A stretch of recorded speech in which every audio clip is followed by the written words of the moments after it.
मैं समीक्षा कपूर और आप देख रहे हैं प्रलय टीवी।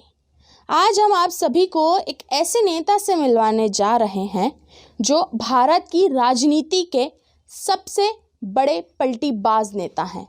दोस्तों, यूं तो हमारे देश की राजनीति में पहले भी कई नेता हुए हैं जो भारत में रहते हुए पाकिस्तान का गुणगान करते हैं, लेकिन आज हम आपको ऐसे नेता से मिलवाएंगे जिन्होंने पाकिस्तान के तलवे चाटने में बेशर्मी की सारी हदें तोड़ रखी हैं।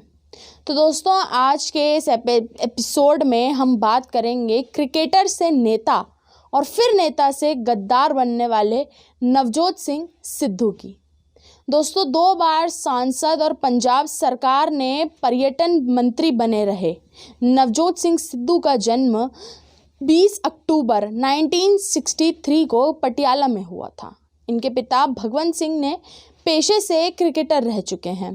पिता के कहने पर सिद्धू ने भी क्रिकेट को अपना लिया था। 1983 में सिद्धू को भारत की नेशनल क्रिकेट टीम में खेलने का मौका मिला और यहीं से वो सफलता के नए शिखरों पर चढ़ते चले गए। कई रिकॉर्ड बनाने और पुराने रिकॉर्ड तोड़ने के बाद सिद्धू ने दिसंबर 1999 में क्रिकेट में सभी प्रारूपों से संन्यास ले लिया। क्रिकेट के संन्यास लेने के बाद सिद्धू ने क्रिकेट कमेंट्री में अपना भाग्य आजमाया। उन्होंने कई मैचों में कमेंट्री के साथ साथ फिल्मों में भी काम किया। दोस्तों, आइए अब ज़रा बात करते हैं इनके राजनीतिक जीवन की। साल 2004 में अमृतसर से भाजपा के टिकट पर लोकसभा पहुंचने वाले सिद्धू 2 बार इसी सीट से सांसद रह चुके हैं, लेकिन 2014 में अमृतसर की लोकसभा टिकट अरुण जेटली को मिलने से सिद्धू नाराज हो गए और उन्होंने किसी भी सीट से चुनाव न लड़ने का ऐलान कर दिया। मान मुलव्वम का दौर चला। सिद्धू को 2016 में भाजपा ने ही राज्यसभा के सदस्य के रूप में नामांकित किया, लेकिन तब तक बहुत देर हो चुकी थी। सिद्धू को अब भाजपा ने अपना अस्तित्व खतरे में नजर आ रहा था और इसीलिए उन्होंने एक बड़ी पलटी मारते हुए भाजपा छोड़कर कांग्रेस का दामन थाम लिया। दोस्तों, जिस राज्यसभा का सदस्य बनने का सपना हजारों नेता दिन रात देखते रहते हैं, उसी राज्यसभा के साथ सिद्धू अपनी कांग्रेस प्रेम के चलते गद्दारी कर बैठे। पहले तो सिद्धू ने राज्यसभा से इस्तीफा देकर आवाज़ पंजाब नाम से अपनी नई पार्टी बनाई और फिर 2017 में कांग्रेस ज्वाइन कर ली। पार्टी ज्वाइन करते ही सिद्धू ने अमृतसर ईस्ट से विधानसभा चुनाव लड़ा और एक बड़े अंतर से जीत दर्ज की। सिद्धू खुले तौर पर पंजाब का मुख्यमंत्री बनना चाहते थे, लेकिन कैप्टन अमरिंदर सिंह ने उनका सपना साकार नहीं होने दिया। कांग्रेस पार्टी में सिद्धू की हालत जल बिन मछली जैसी हो गई थी। न तो उनकी इज्जत थी और ना ही उनका मान सम्मान था।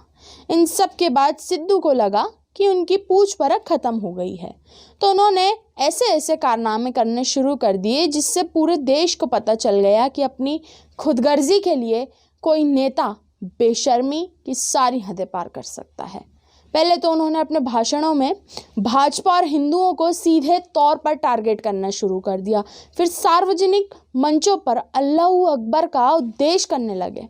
दोस्तों, ये वही सिद्धू थे जिन्होंने कभी भाजपा में रहते हुए राहुल गांधी को पप्पू नाम दिया था, लेकिन कांग्रेस में आने के बाद सिद्धू राहुल गांधी और सोनिया गांधी का महिमा मंडन करने लगे थे।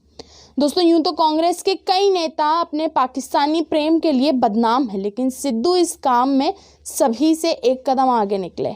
आपको बता दें, पाकिस्तान के करतारपुर कार्यक्रम में इमरान ने भारत के कई लोगों को आमंत्रित किया था, लेकिन सभी ने साफ तौर पर पाकिस्तान जाने से मना कर दिया और मना करना भी चाहिए था। बस नवजोत सिंह सिद्धू ही ऐसे थे जिन्हें पाकिस्तान जाने की उतावली थी। दोस्तों, सिद्धू गए भी और वहाँ अपने भाषणों में इमरान और पाकिस्तान के इतने कसीदे पढ़े गए जिसे सुनकर किसी भी आम भारतीय का खून खौल जाता। पाकिस्तान के सेना प्रमुख बाजवा को गले लगाने वाले सिद्धू ये तक भूल गए थे कि इसी बाजवा के इशारे पर पाकिस्तान की सेना सीमा पर हमारे कई बेगुनाह जवानों को आए दिन गोली मारी जाती है। तो अब आप ही बताइए, सिद्धू जैसे नेता का क्या किया जाए। इन्हें गद्दार नहीं कहें, देशद्रोही नहीं कहें या पाकिस्तानी प्रेमी नहीं कहें तो क्या कहें। असली बात तो यह है कि सारी उपमाएं सिद्धू जैसे नेता के लिए बहुत छोटी हैं।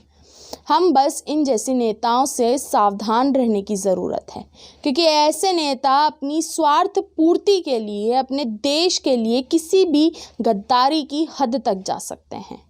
धन्यवाद दोस्तों, देखते रहिए प्रलय टीवी।